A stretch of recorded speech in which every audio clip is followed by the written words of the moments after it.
ini masih muda, kita diberi tubuh yang sehat, kiranya kita bisa membantu di lingkungan sekitar kita. Kita harus berdampak pada lingkungan kita.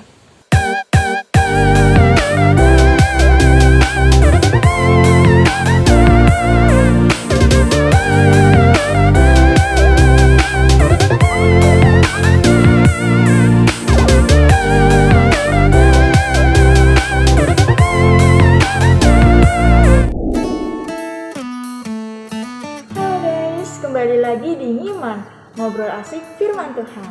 Nah teman-teman, hari ini kita akan mendengarkan kesaksian dari teman kita loh. Penasaran kan? Yuk langsung saja lihat video berikut ini. Halo teman-teman semuanya, kenalin aku Gunadi Budijaya, biasa dipanggil Gunadi. Kali ini aku dikasih kesempatan buat cerita tentang pengalamanku di organisasi relawan. Thank you buat teman-teman pengurus atas kesempatannya.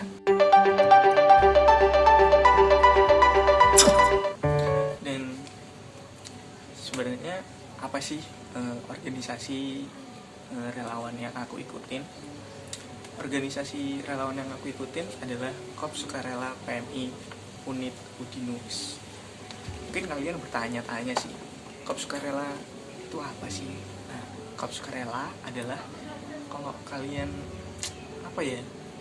tahu tentang PMR dulu di waktu SMA, nah KSR adalah tahapan lebih atasnya PMR. Analoginya seperti itu ya teman-teman. Nah, biasanya Korps Sukarela ini ada di perguruan tinggi negeri maupun swasta. Nah, teman-teman, aku akan sedikit menjelaskan apa sih pengalamanku ketika ikut di dalam keorganisasian relawan ini, terutama di Korps Sukarela PMI Unit Udinus. Ya, yang pertama kalian tahu waktu bencana banjir di Kota Semarang antara bulan Januari Februari, yang kita tahu itu adalah banjir yang mungkin kalau kita sebagai warga Kota Semarang itu paling parah ya teman-teman. Itu hujan selama hampir 24 jam, akhirnya banjir terutama di Kecamatan Genduk. Waktu itu aku terjun, itu ketinggian air tuh sedadaku segila. Itu kan lumayan banget ya, kayak tinggi, rumah mereka banjir banget. Ketika aku menyusuri dalam gang-gang itu menarik banget ya teman-teman. Baru pertama kalinya aku terjun secara langsung dalam bencana alam yang begitu dahsyatnya bagi Kota Semarang yang banjir itu.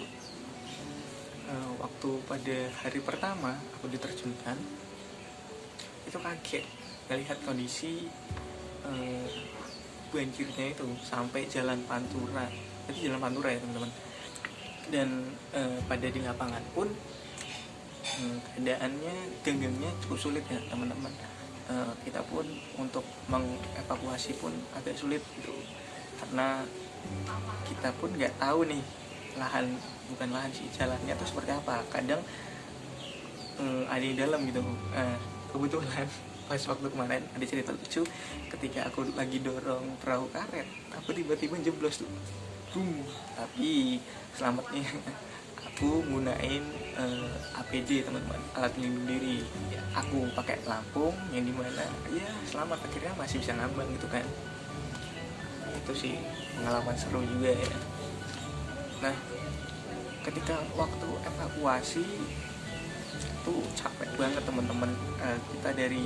Kita standby itu sekitar jam 10 sampai jam berapa ya? Jam setengah 7 kalau nggak salah, setengah 7 kita standby, kita evakuasi yang warga-warga yang pengen evakuasi. Kemudian kita juga evakuasi ibu hamil, yang dimana kita tuh nggak jadi evakuasi karena ibu hamilnya itu sudah melahirkan di dalam masjid, teman-teman. Wah, itu kayak apa ya, kita diburu waktu juga kan, akhirnya mau nggak mau ibunya lahir di dalam masjid seperti itu. Selain evakuasi, kita pun juga ada dropping logistik. Dropping logistik ini biasanya dapat dari bantuan-bantuan dari teman-teman semua, misalnya dari komunitas dan lain sebagainya. Kita dropping warga itu bolak-balik mungkin sampai 10 kalian, dan evakuasinya juga sampai 10 kalian, bahkan lebih. Itu nguras tenaga banget, teman-teman. Dan juga aku waktu itu di hari pertama dropping logistik sampai mungkin dalam jarak 5 km, jauh banget ya. Dropping logistik pakai perahu karet, dorong, capek banget. Kita harus jalan di atas air tuh kan capek banget ya, sampai kakiku tuh kram gitu ketika udah selesai dropping logistik, karena pas itu arusnya deras banget, teman-teman. Jadi ya cukup berat gitu kan. Ya mungkin itu aja ya dari ceritaku sekilas tentang bencana banjir di Kota Semarang yang emang itu pertama kalinya aku terjun. Kemudian aku ada sih kegiatan lain, pengalaman lain, yaitu penyemprotan COVID ini, teman-teman. Jadi mana sekarang lagi dibutuhkan banget. PMI Kota Semarang itu juga menyediakan yang mau rumahnya atau kompleksnya bersemprot bisa hubungin PMI Kota Semarang. Itu merupakan kegiatan mereka. Nah, aku diterjunkan juga oleh PMI Kota Semarang untuk kegiatan tersebut. Ya cukup menguras tenaga lagi, balik lagi, karena di dalam penyemprotan itu kan aku harus gendong kayak alat semprotan itu, kalian tahu kan ya, itu beratnya sekitar 10 sampai 15 kilo, karena isinya air. Dulu pernah nyemprot di 3 dealer, itu karena dealernya gede juga kan, akhirnya gila, harus nyemprot keliling dealernya, akhirnya capek banget tuh, sampai pundaknya sakit nih, tapi no problem sih, teman-teman. Ya itu pengalamanku sekilas. Gua itu ada taman lainnya, mungkin gak cukup waktunya nanti. Kenapa sih aku ikut dalam kegiatan itu, padahal kan kalau kalian dengerin dari awal kayak capek, buang-buang waktu ya, buang buat uang juga ada untuk lakuin kegiatan itu. Tapi bukan itu sih, teman-teman, alasannya. Kok bukan itu sih alasannya, sorry. Ya emang sih capek, tapi kenapa sih aku harus ikut dalam kegiatan seperti itu? Ya yang pertama, dulu aku punya kepikiran gini, teman-teman, jiwaku nih berempati nih, tapi dulu aku cuma berempati, nggak ada aksi. Aku tuh cuma dulu tuh besok ketika aku udah aku mau deh bantu teman-teman sih, bantu lingkungan sekitarku gitu. Ketika aku masuk organisasi ini, aku baru ngerti, kamu bisa membantu orang lain, kamu bisa berdampak bagi orang lain. Apa mengeluarkan uang tuh juga bisa, hal-hal sepele pun bisa. Nah, aku baru disadarkan. Makanya ketika aku ikut TDP itu nggak bencana darurat kemarin ya, ketika diajak oleh PMI Kota Semarang untuk melakukan kegiatan itu, aku mau, karena itu itu merupakan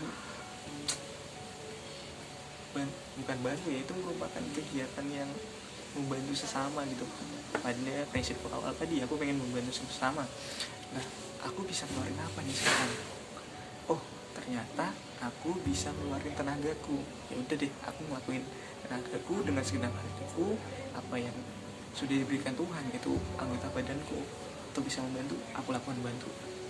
Itu alasannya kenapa dari cerita-ceritaku tuh aku mau ikut terjun ke lapangan. Ya walaupun capek, no problem, tapi ada kesenangan sendiri teman-teman. Kesenangan sendiri ketika orang tersenyum, ketika orang berterima kasih waktu kita membantu, itu wah gila, seneng banget teman-teman. Ya dari kesan-kesan yang aku sebutin tadi, itu merupakan apa ya, kayak buat semangatku lagi akan hal itu. Aku pengen kayak haus terus, pengen gimana bisa cara bantu orang dengan ada ilmu. Biasanya bantu orang di dalam bercanda tuh bukan hanya asal-asalan kita tolong, enggak teman-teman. Itu ada ilmunya, ada tahapan-tahapannya, ada manajemennya juga. Aku pengen terus belajar di situ. Jadi di kesan-kesan ini buat nambah apa ya, semangatku teman-teman, untuk terus melakukan, terus berdampak bagi lingkungan sekitar. Gimana sih aku harus bisa berdampak bagi lingkungan sekitar? Nah, aku punya pesan buat teman-teman KPN, utamanya teman-teman pemuda atau remaja yang menonton ini. Ya, aku berpesan pada kalian semua, kita ini masih muda, kita diberi tubuh yang sehat. Kiranya kita bisa membantu di lingkungan sekitar kita. Kita harus berdampak pada lingkungan kita, dan ayo empati, tapi jangan empati kayak aku tadi di awal aku cerita. Aku punya empati tapi aku tidak punya aksi. Nah, jangan seperti itu ya teman-teman. Kita tunjukkan empati kita, dan kita juga perlu tunjukkan aksi kita yang benar-benar berdampak pada masyarakat atau lingkungan sekitar rumah kita. Kita sudah diberi Tuhan tubuh yang sehat, akal, dan mungkin materi. Kita bisa membantu lingkup kita. Ayo kita lebih peka, kita harus berdampak pada masyarakat sekitar. Gak perlu materi, kita punya tenaga, punya badan yang sehat, tenaga, punya pikiran, kita bisa membantu orang lain. Dan itu aja pesanku. Semangat terus buat teman-teman muda, khususnya di KPN. Ayo kita berdampak, ayo kita peka terhadap lingkungan kita. Sekian dari aku, Gunadi Wijaya, undur diri. Terima kasih. Shalom teman-teman. Thank you. Nah, gimana nih teman-teman kesaksian dari Gunadi? Pastinya sangat memberkati, bukan? Oke guys, sampai di sini dulu ya ibadah kita pada sore hari ini. Jangan lupa terus saksikan Miman ngobrol asik firman Tuhan di YouTube channel Youth Nathanael GKMI Semarang setiap hari Sabtu jam 5 sore. Dan jangan lupa like, komen, dan subscribe video ini supaya banyak orang yang terberkati lewat konten ini. See you on next video. God bless you all.